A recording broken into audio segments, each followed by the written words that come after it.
Hello, everyone. Thank you all so very much for watching Fantasy is Reality. Today, I'm sitting down because, I had a hard day at work today and I just can't stand anymore. Can't do it. I can't do it. I have with me always the incomparable. Oh, yeah. Oh, yeah. Talk to us. What's going on, guys? I'm happy to be back again, after all of the party that comes out of my mouth and the pure debauchery that I can bring sometimes.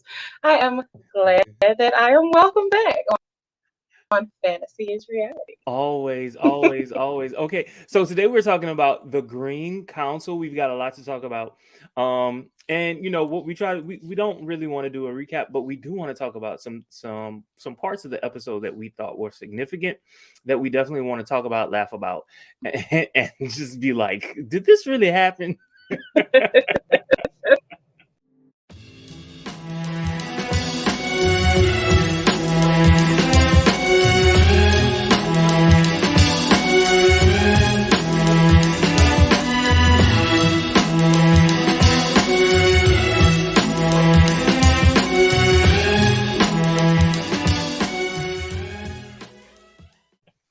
So let's get straight into it.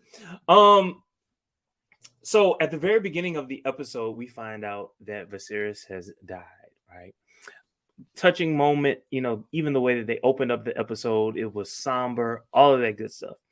Later, the council, at least to Alicent's surprise, was going behind her back and basically making plans so that Aegon could be crowned the king. Your thoughts? That started a bleep storm. You can tell Alicent is just kind of like, okay, is this really happening? I'm starting to wonder, like, y'all can't really think that Aegon is gonna be a great king, like by any means necessary. I just don't see how y'all could think that's even possible. But yes, so you have all of these men on the council. Alicent's the only woman, and this happens. So definitely starts Game of Thrones fashion with the treachery of all sorts. Um, so quite a way to open up right after her husband is dead to find out that her father and the rest of, or most of the council, I'll say that, has gone behind her back because everybody was not on board. And to their demise, Yes. those who were not. Yes. And they even, in essence, wanted to keep it kind of quiet at first that Viserys had died. Yes. Yeah. Yes. So I will say that the way that it played out in this particular episode, they made it seem like it was 2 days. In the book, it was actually 12 days. It was 12 days that they kept it from people. But in this particular episode, they shortened it to 2 days. But the action that happened in those 2 days, it was jam packed. This particular episode, there was a departure from the book, and you know what? I actually enjoyed this episode, and so I'm not here to say it didn't hold true to the book. I actually think it did so much better than the actual book. I loved the fact that Alicent saw her dad for who he was.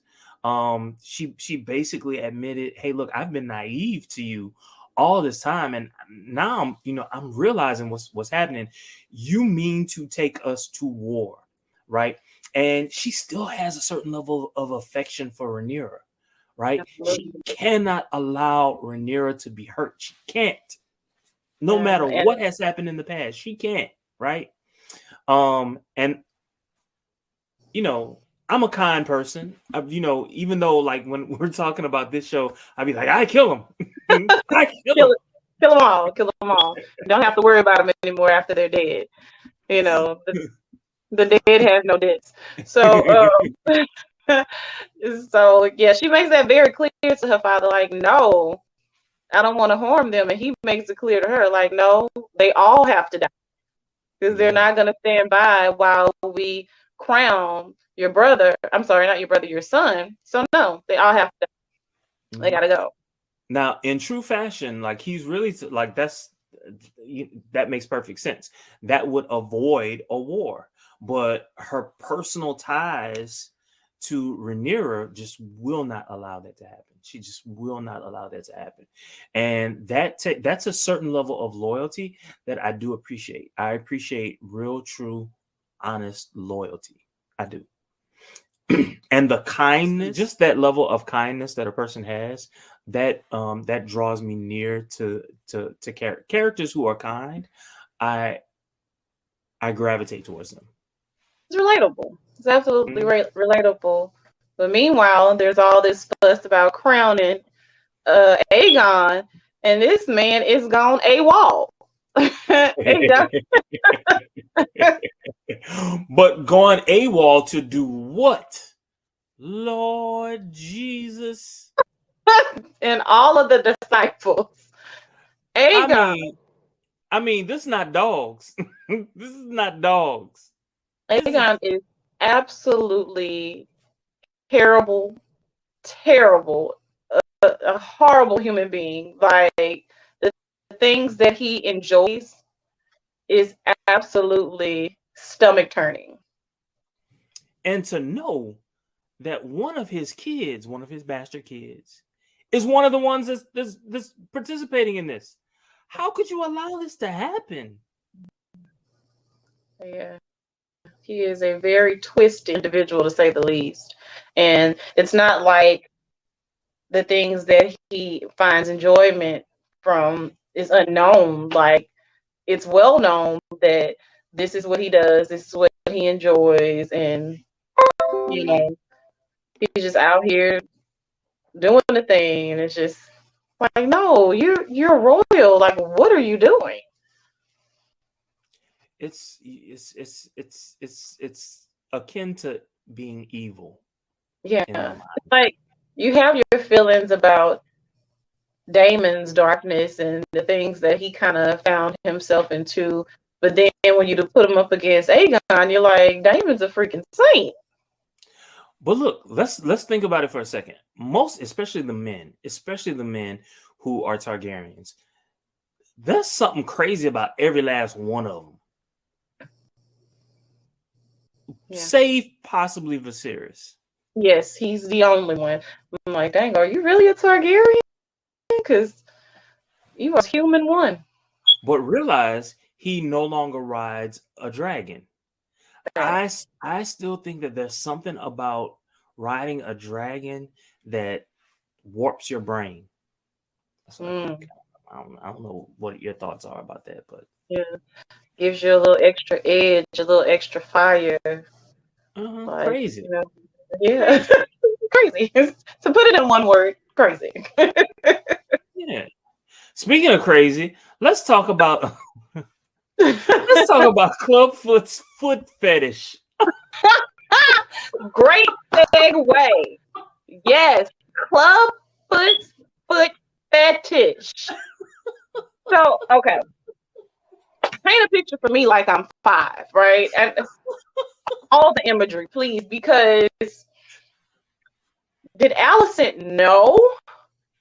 Like, is what I was thinking. Like, did she know that he had that fetish? Because it's like I'm like, okay, no, Alicent, no, not you. Like, clearly you didn't show your feet like this, and just was completely oblivious to the fact that this man is about to just bust out of his pants Wait, behind seeing your feet.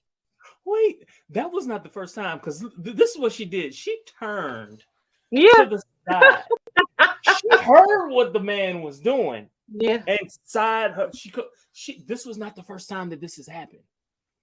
This was not the first time. Like,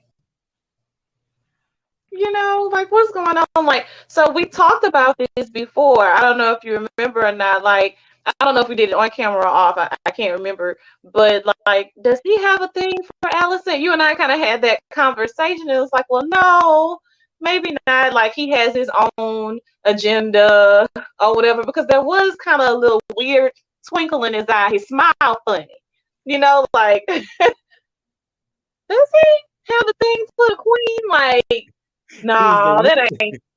Huh? It was the wincing of his foot. The way he was dragging that mug in there. Like, Clubfoot, come on. But wait, why your name is Clubfoot and you have a foot fetish? It has a nice ring to it. You gotta love the backhanded comedy, right? The irony, if you will. Clubfoot has a foot fetish. Like he got a foot that's messed up. Like, oh, both your feet are just how they're supposed to be. You don't have a angle to that bitch or nothing. Let me see. I'm excited. Did you catch his eyes? I don't know if you all can see this, but his eyes. He did this. He was like, "Show me the feet. Show me the feet."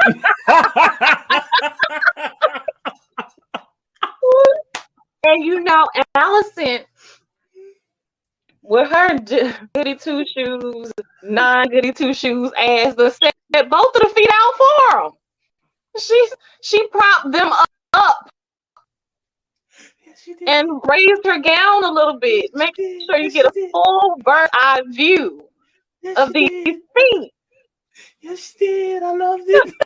I loved it. I was like, oh, Alicent, you for real, for real. This man will kill the entire kingdom for them feet. And did. You kill your daddy for some feet? What? What?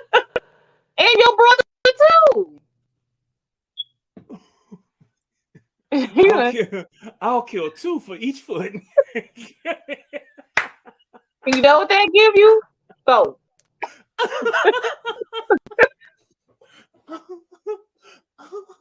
Larys, you is really crazy. Oh. I'm like, he is such a damn weasel. He really is. He just looks like a club-footed fucking weasel to me. And what did he say? There's a network of spies in the castle. But some well, no, I was just about to say I've answered my own question. But I mean, was that really news? You're the queen. Don't you know that this already happens? You've got to know that this already happens. Man, she gonna play around and she gonna wake up and Larry's gonna have his foot on her neck. I don't know. I don't trust Clubfoot. Mm-hmm. He might. She might wake up and he's sucking on them toes. That's what's gonna happen. I mean, my goodness, Clubfoot. All 10 of them at once.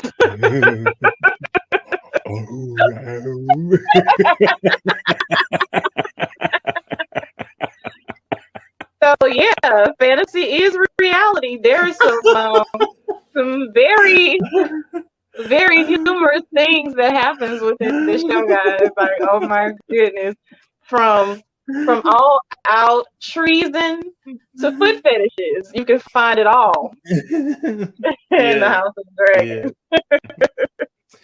Okay, so let's skip ahead just a little bit. All right, so Alicent and her father, the Hand, they're both searching for Aegon.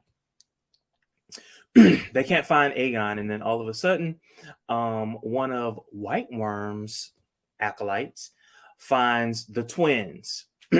Both the twins are part of the White Cloaks. The White Cloaks are part of the King's Guards. The acolyte basically says, look, the White Worm will only talk to the Hand himself. From the White Worm, we realize that she has kidnapped Aegon. Lord Jesus. Now that's bold. That's a bold Very Very bold move. bold. Very bold. But And then the White Worm is playing chess, though. White Worm is playing chess. and then Yeah. what is it that she asks for in return? So the White Worm is like, okay, I'll return him.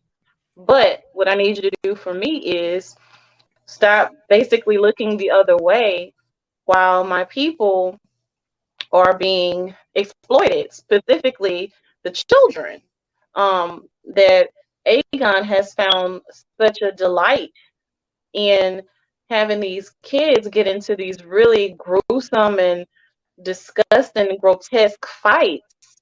Um, so, and she asked the hand, like, hey, once everything kind of plays out, don't forget, do not forget about our conversation, because ultimately it's the people that kind of keep you in power. So Mm-hmm. I could have basically offed Aegon if I wanted to, Mm-hmm. but I've shown mercy. It's Mm-hmm. kind of how she explains it to him. And it was, for me, that was a really good display of power from a Mm-hmm. woman to sit Mm-hmm. across from one of the most powerful men Right. in the realm. And, you know, because really she could be killed in that moment, you know, for what she's done. But, you know, she's playing chess, like playing a long game. Like, I'm in this for my people. I know what I want. Give me the money and keep your hands off my people. Yeah. You know, Yeah. in that way. Yeah. And it was altruistic. It wasn't necessarily for other than the fact that she got money for it. But like her real demand was, look, these are kids. Let's not do this to your these are people that you are sworn to protect.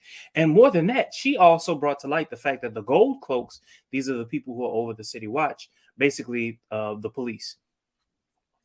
They have been bought off. They look the other way. Now, this is clearly not Damon's gold cloaks, because Damon would not have allowed that to happen. Not at all.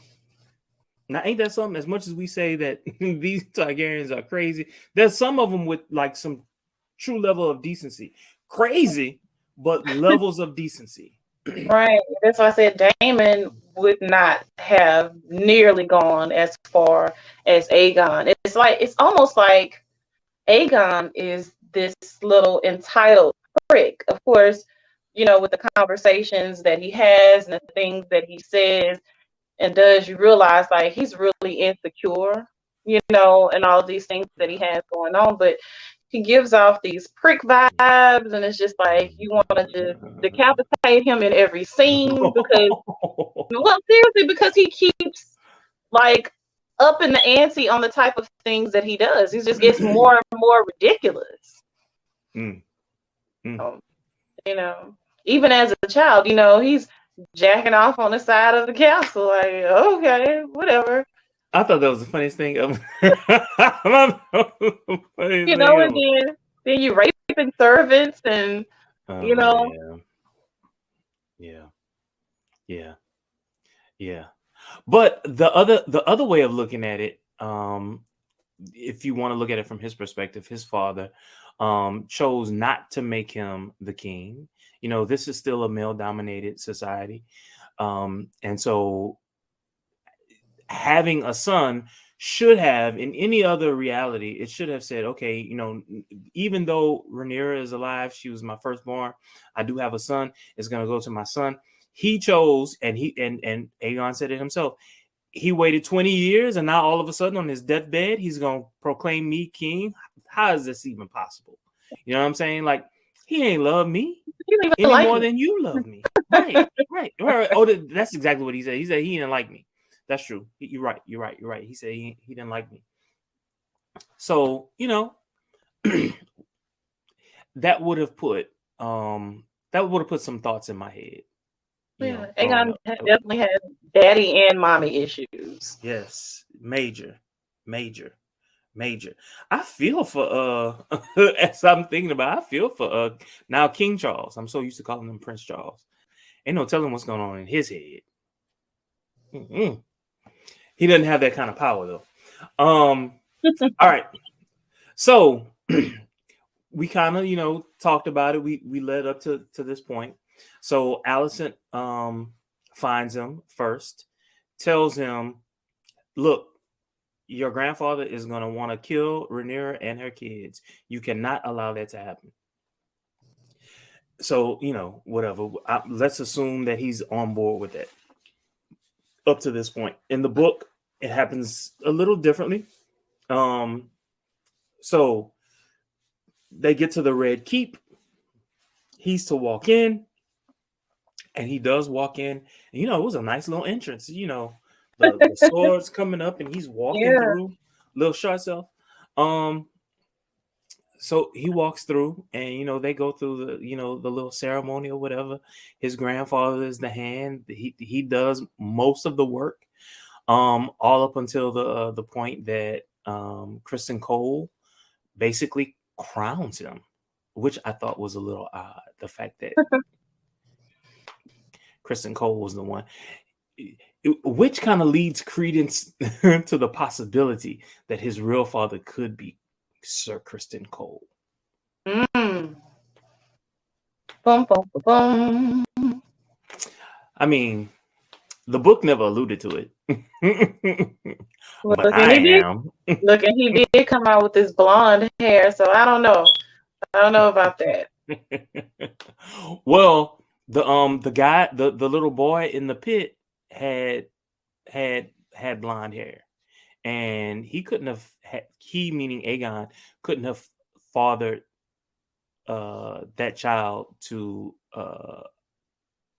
what am I trying to say, or how am I trying to say it? Whoever that boy's mother was, they couldn't have been a Targaryen.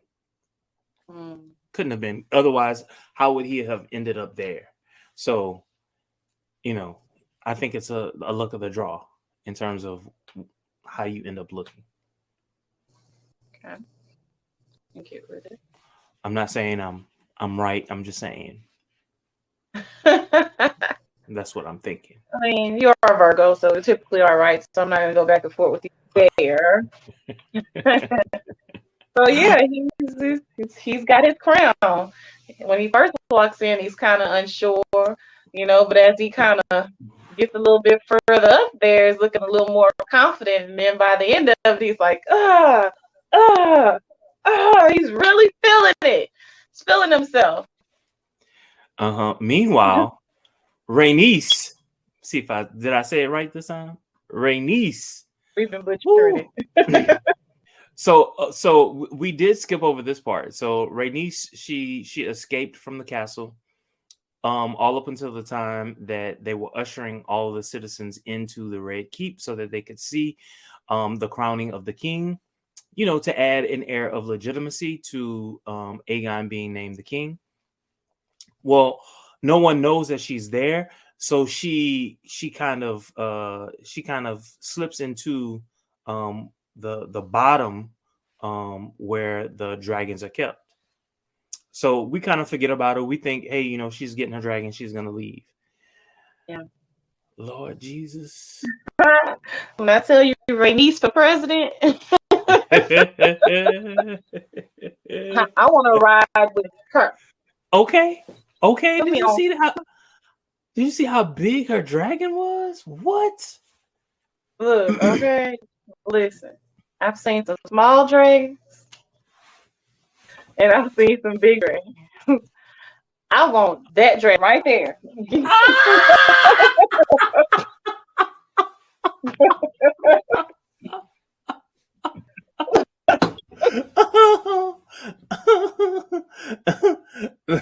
The way it just came up, it basically that was stone, right? That dragon flew up through the stone to get to where they were, right? That's powerful. Oh, metaphor. That is immensely powerful. And then your girl, she stares at them kind of like, what am I gonna do in this moment? And let me tell you, like I had like 50 different thoughts. Just, whoo, what is she gonna do? What is she gonna do?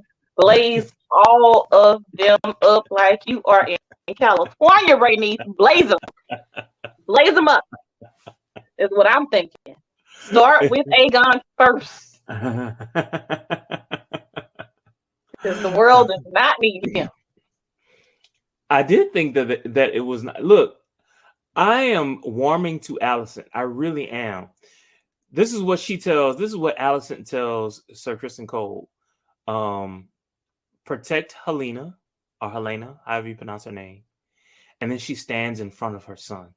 Oh, it was a touching moment. I mean, would that stop anything from happening? No. But it's Both just, of y'all gonna be Ash. but it's like a mother's love. That's what a mother is gonna do. And I was about to curse. And little old Aegon, like, no, you the king. Don't let your mother stand in front of you. And he stood there, sure did, like a piece of furniture. Just like a piece of furniture. So in that moment, all your mommy issues should be over. Because she done stood in front of one of the most fiercest dragons for you. When you definitely deserve to be burned. For so many reasons. So yeah. Rhaenys came in there like a warrior, for real. A true warrior. Rhaenys, the warrior princess. Oh, yes. They sitting up there playing on Rhaenys, talking about the queen who never was, but definitely a warrior princess. So look, check this out. In the book, Rhaenys didn't have a big role at all. They did a wonderful job with this particular character. They kind of fleshed her out. We saw her in this season so much more than she was in the book. Like she was almost a footnote in the book. Right? Wow. They didn't mention her, which I guess we're gonna see in season 2. They didn't mention her then. But in mentioning her then, they also mentioned her death. Wow. So yeah, I don't know how things are going to turn out for her though. Well, I'm hoping to see more of Rhaenys in season 2. She's definitely become a fave. Yeah, no doubt. All right, so we've talked about a lot. Anything else that just popped into your mind that you want us to talk about? As far as this episode is concerned, not so much. R.I.P. Viserys, Unfortunately, things did not go as he would have hoped for with his family, because everything's about to go to hell. Yeah. All right. Well, if that is all, we will see you all next time, where we talk more fantasy is reality, specifically the House of the Dragons. Until next time, see you.